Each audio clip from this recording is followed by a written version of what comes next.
Todos acharam? Apocalipse capítulo 3, versículo 14, amém? Nos diz assim: ao anjo da igreja em Laodiceia, escreva: essas são as palavras do Amém, a testemunha fiel e verdadeira, o soberano da criação de Deus. Conheço as suas obras, sei que você não é frio nem quente. Melhor seria que você fosse frio ou quente. Assim, porque você é morno, não é nem frio e nem quente, estou a ponto de vomitá-lo da minha boca. Você diz: sou rico, adquiri riquezas e não preciso de nada. Não reconhece, porém, que é miserável, digno de compaixão, pobre, cego e que está nu. Dou este conselho: compre de mim ouro refinado no fogo, e você se tornará rico. Compre roupas brancas e vista-se para cobrir a sua vergonha e nudez. E compre colírio para ungir os seus olhos e poder enxergar. Repreendo e disciplino aqueles que eu amo, por isso seja diligente e arrependa-se. Agora o verso 20 diz assim: eis que estou à porta e bato. Se alguém ouvir a minha voz e abrir a porta, entrarei e cearei com ele, e ele comigo. Amém? Tome seu assento por bondade.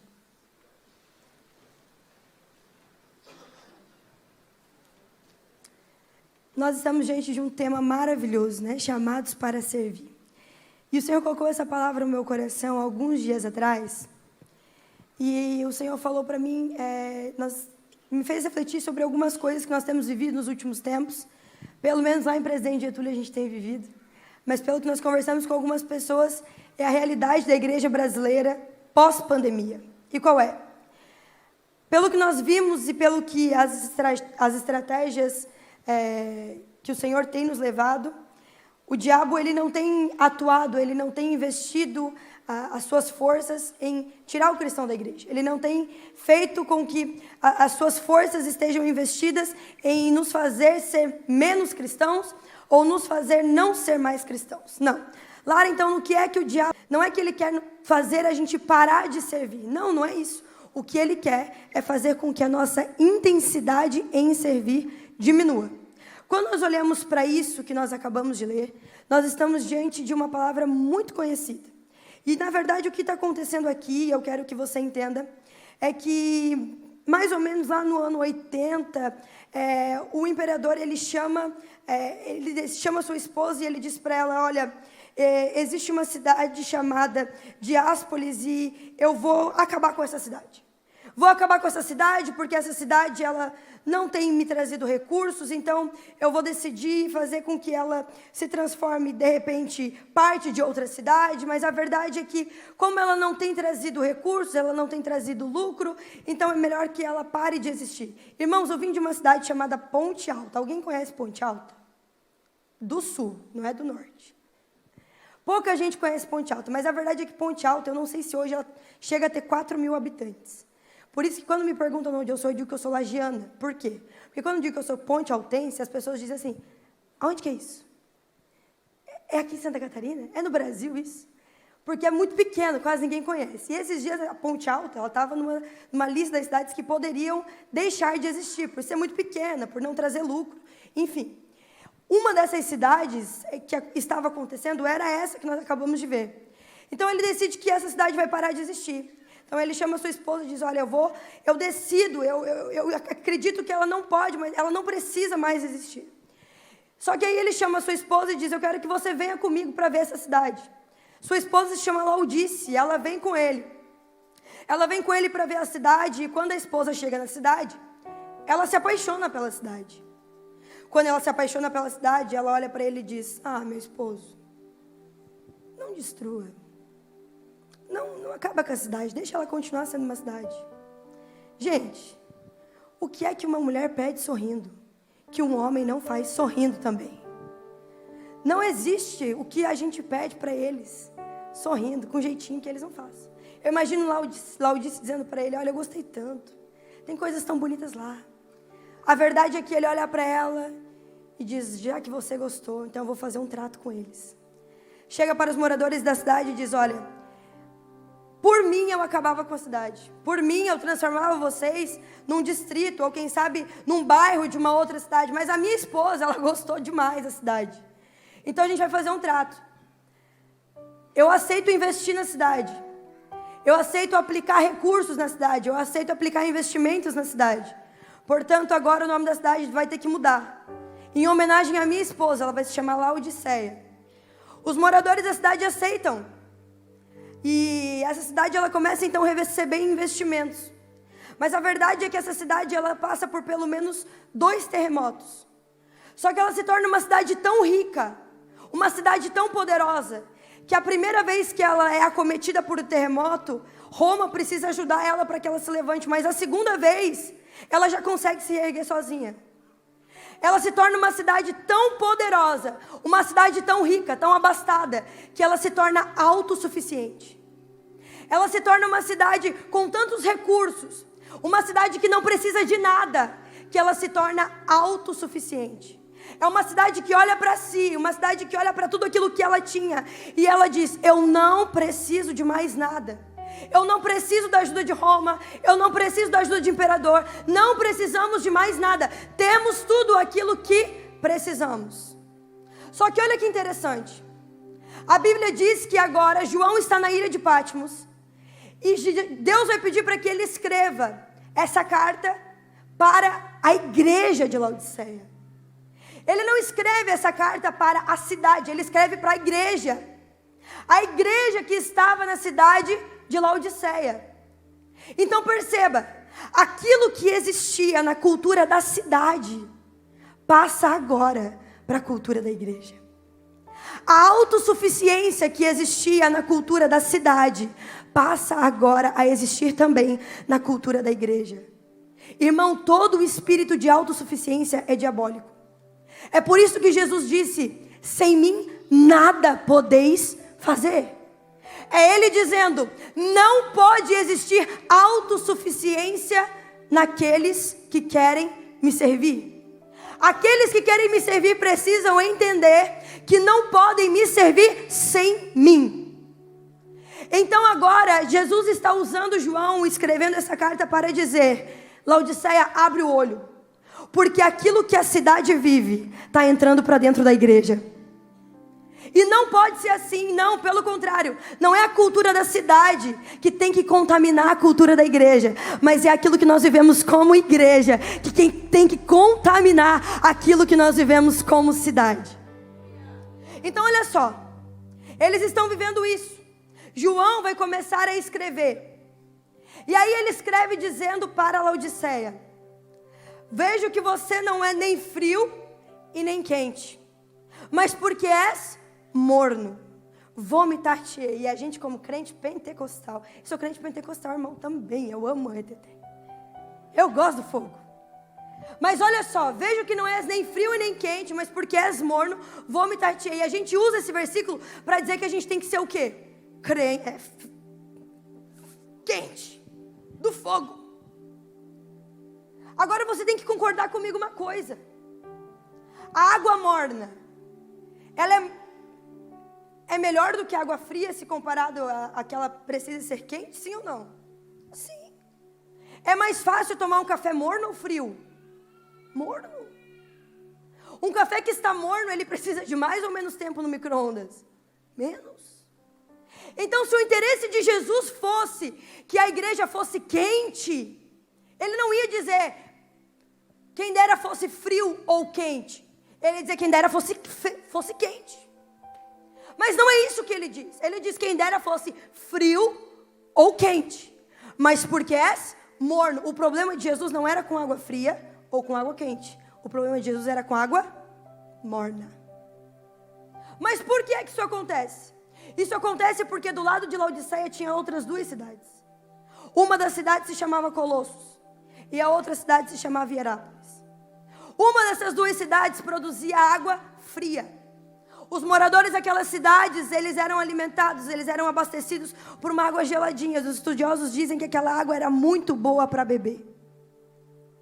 Os estudiosos dizem que a água que saía daquela cidade era uma água muito boa para beber. É como se você estivesse fazendo uma trilha, de repente você encontra uma cachoeira, sei lá, uma fonte com águas cristalinas próprias para beber. Você está morrendo de sede, você de repente vai lá, toma aquela água te refresca.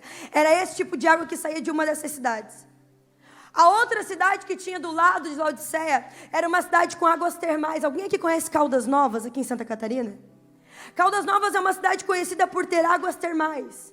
E as águas termais são conhecidas pela medicina como águas curadoras, águas medicinais. Se a gente for pesquisar, as águas termais elas servem para curar até alguns tipos de doenças. E naquela época isso já existia. Pessoas de todas as regiões iam para essa cidade para serem curadas das suas enfermidades. Essa cidade era conhecida por muitas pessoas como uma cidade com propriedades medicinais por causa das suas águas quentes.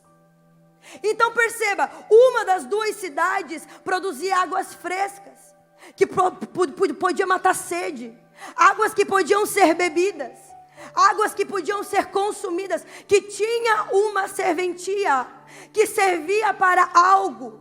A outra cidade produzia águas quentes que curavam pessoas, que tinham propriedades medicinais. Lara, mas o que acontecia com Laodiceia? A verdade é que Laodiceia era rica, era poderosa, mas tinha um problema em Laodiceia. Ela não tinha água própria. As águas que chegavam em Laodiceia chegavam através de aquedutos, construídos com todo o dinheiro que eles tinham, mas que só chegavam em Laodiceia por causa das outras duas cidades. Eles eram tão ricos, tão poderosos, que construíram os aquedutos. Só que quando chegavam em Laodiceia, sabe como é que estavam essas águas? Mornas. Se você for pesquisar, existe uma classificação, e as águas mornas, elas inclusive estão nesse tipo de classificação. E elas são usadas inclusive para fazer lavagem estomacal. Sabe por quê? Porque o nosso corpo ele não suporta tomar uma água na temperatura em que ele está. E sabe qual que é a temperatura? Mornidão. É por isso que a medicina usa água morna, inclusive para fazer lavagem estomacal, inclusive quando alguém é envenenado ou até mesmo tenta o suicídio através de muita medicação. A água morna, ela está dentro dos produtos que eles são chamados de eméticos. Ela entra dentro desses produtos classificados pela medicina para que seja feita uma lavagem estomacal. Por quê? Porque ao ingerir, sabe o que acontece? Causa náusea. O corpo humano não suporta. Por quê? Porque está na mesma temperatura corporal. A verdade é que não serve para mais nada. Você não consegue tomar um suco com água morna. Você não consegue tomar refrigerante. Deus o livre tomar uma coca morna. Deus o livre, é ruim, não é bom. A única coisa que nós encontramos a serventia dela é justamente para isso. Não encontramos outra serventia. O que Jesus está dizendo, o que Deus está inspirando João a escrever ele está dizendo mais ou menos isso. João, olha só, fala para Laodiceia que tem um problema. Do lado dela tem uma cidade que está produzindo água para matar sede. Do outro lado dela tem uma cidade que está curando pessoas através das suas águas. Só que em contrapartida, Laodiceia não está curando e não está matando a sede. Muito pelo contrário, está causando náusea. Sabe por quê? Porque não está servindo para nada. Mas espera, segura. Não termina por aí. Jesus explica por que ele sente essa vontade de vomitar. Por que ele diz, vomitar-te-ei? Ele diz, sabe por quê? Porque você tem dito, sou rica e não preciso de mais nada. Sabe o que Jesus está dizendo? Laodiceia, você está satisfeita. Existe uma satisfação em você, Laodiceia. Sabe qual que é o problema da satisfação? É que é a satisfação em coisas erradas.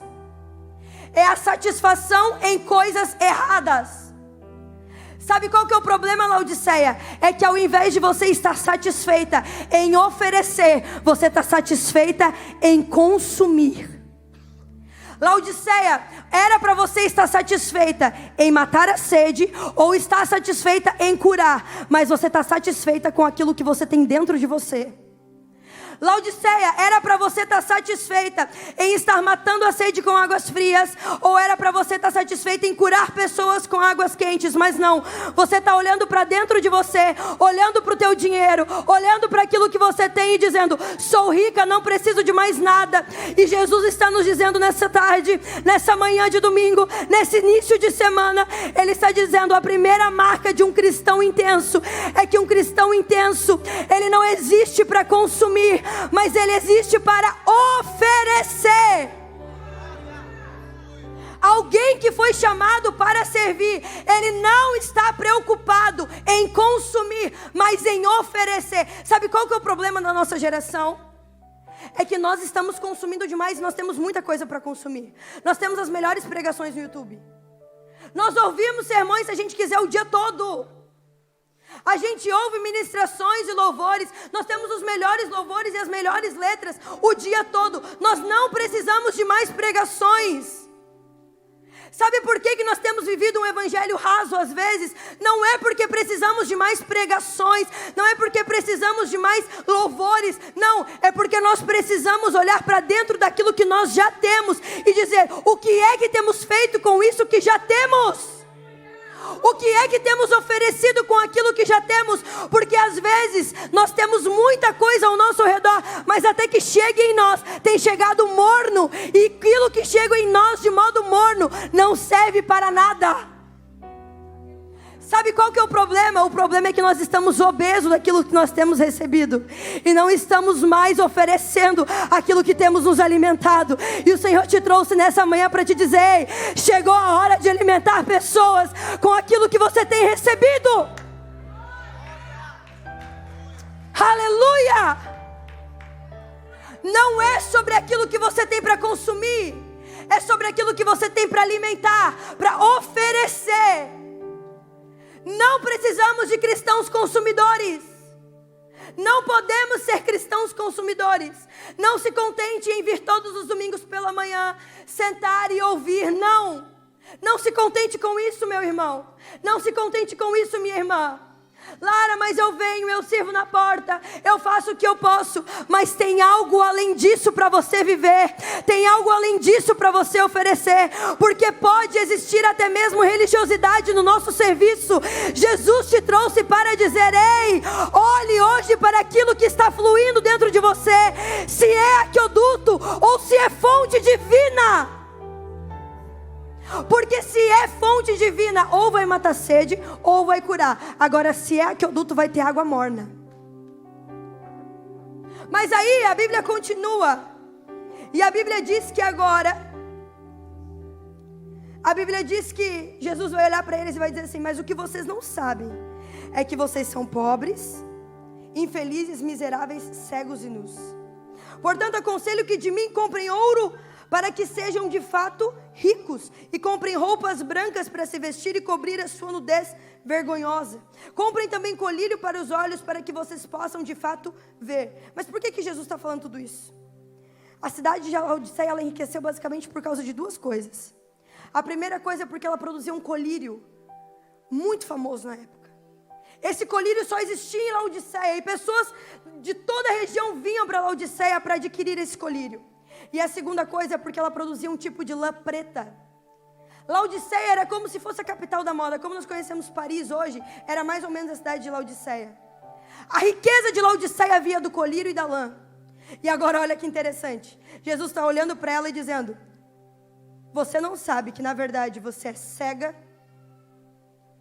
e nua. Você diz que é rica, mas você é pobre. Você diz que tem colírio, mas você é cega. Você diz que produz lã, mas você está nua. Olha só. Aí Jesus vai olhar para ela e está dizendo, Jesus está olhando para ela e dizendo assim, Laodiceia, sabe tudo isso que você diz que tem? Na verdade você não tem. Sabe tudo aquilo que você acha que é? Na verdade você não é. Mas olha só, Jesus está dizendo que ela não é. Só que quando nós olhamos para a igreja e para aquilo que ela acha que é, ela acha que é. É aquele tipo de pessoa que você olha e diz, coitada, e ela diz, eu sou. O que me chama a atenção é a igreja que vem antes de Laodiceia, Filadélfia. A igreja de Filadélfia, ela é completamente diferente de Laodiceia. E eu costumo dizer que a igreja de Filadélfia, eu acho que ela tinha complexo de inferioridade. Porque Jesus vai usar João para escrever, e ele vai dizer assim, eu sei que você tem pouca força. Eu imagino Filadélfia olhando para ela e dizendo, eu sou tão fraca. É tão difícil para mim. Só que aí João continua escrevendo e ele diz, mas você guardou a minha palavra.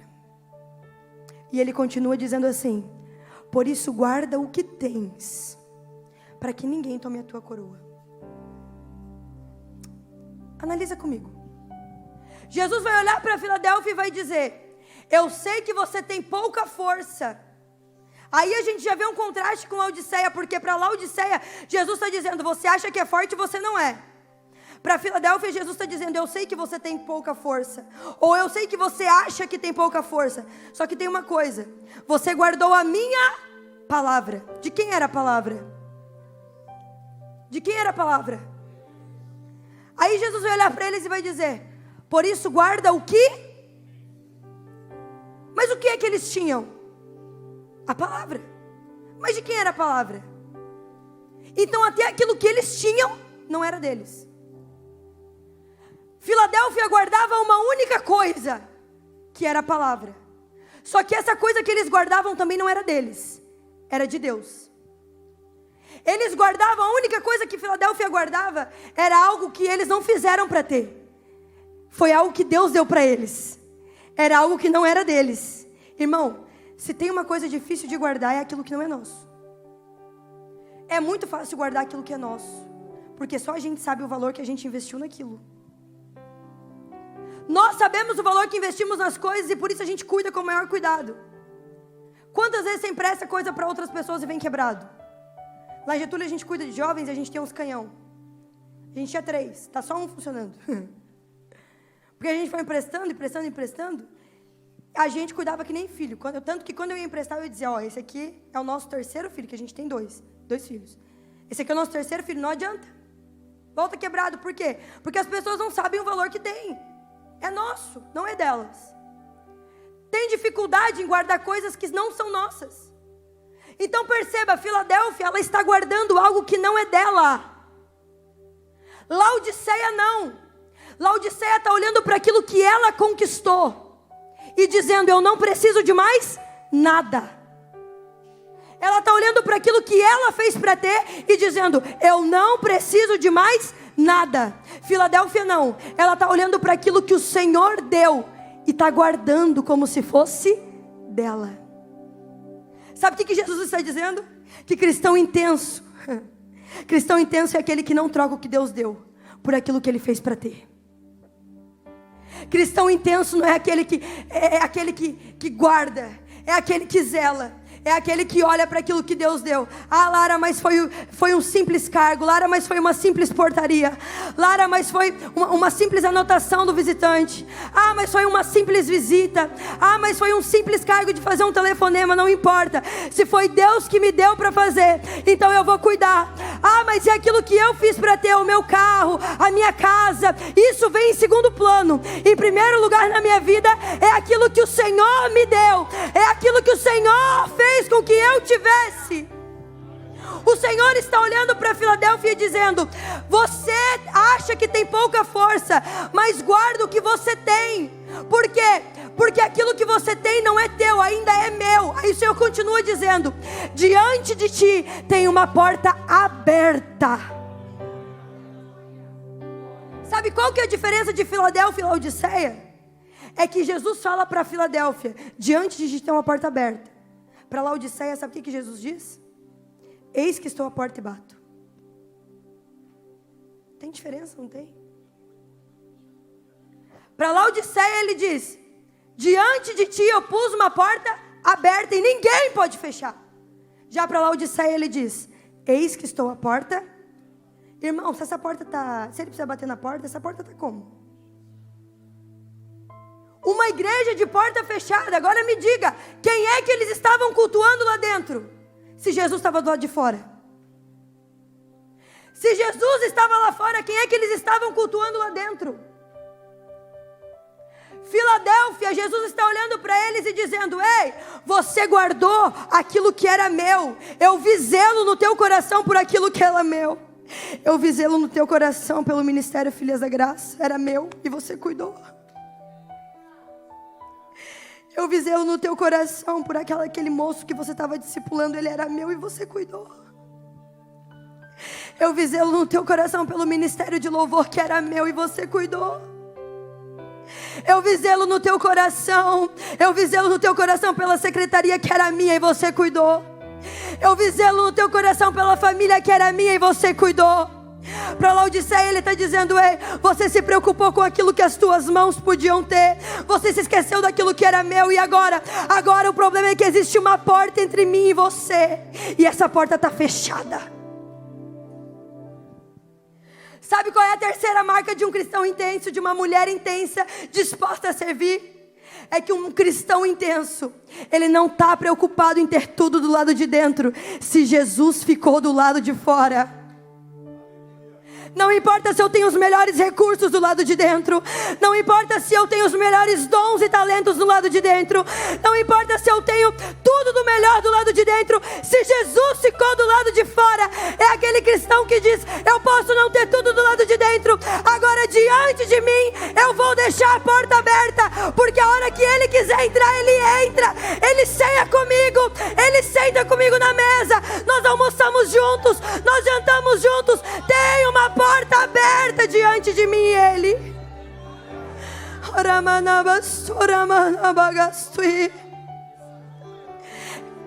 Eis que sou a porta e bato. Sabe, Laodiceia sabia fazer culto sem Jesus lá dentro.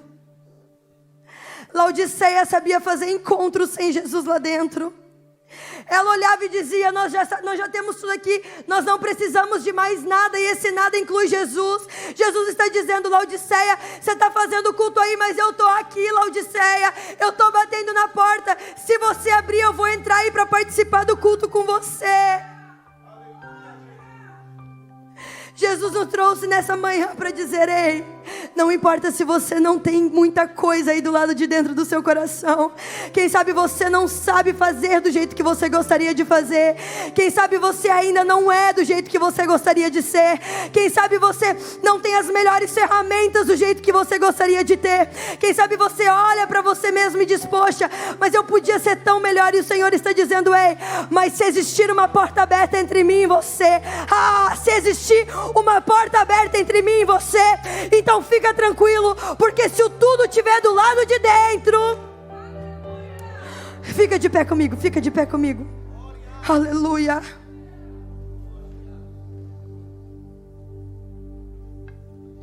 Aleluia, aleluia, aleluia. Jesus falou para mim, o Espírito Santo falou para mim ontem ainda, Lara. A igreja achou que o pós-Covid iria sacudir, iria abalar as estruturas. E na verdade, uma das coisas que nós temos vivido pós-Covid é a diminuição da intensidade da igreja. Não é que as pessoas deixaram de ser crente, não. Tem gente que a gente encontra na rua e diz: você ainda é crente? Sim, eu só estou indo um pouco menos porque, sabe, o meu trabalho está exigindo bastante de mim. Mas quando dá eu vou. Quando dá eu sirvo, quando dá eu faço. Quando é possível eu estou lá. Quando dá, sabe como é, né? Olha, final de semana eu estou lá. E Jesus te trouxe aqui nessa manhã para te dizer: eu quero mais intensidade. Eu tô aprofundando você. Eu estou trazendo você para um nível mais profundo de intensidade. Intensidade. Quando Jesus está falando sobre mornidão, Ele está falando sobre intensidade. Eu quero ou você frio para você matar a sede das pessoas, ou quente para curar elas. É sobre intensidade. E nessa manhã eu tenho por certo, eu acredito no que o Senhor está levantando. Pessoas que irão matar a sede de outras aí fora. Pessoas que irão curar pessoas aí fora. Irão ser portas abertas de Jesus aí fora, que serão usadas não como aquedutos, mas como canais das águas que irão fluir. As águas do Espírito que irão passear aqui por Blumenau. Não são pessoas mornas que estarão satisfeitas com aquilo que terão dentro de si, que irão vir para a igreja. Mas já é bastante cuidar da minha vida. Não. O Senhor está dizendo: ei, eu quero te usar para matar a sede de pessoas, para curar pessoas ainda nessa cidade.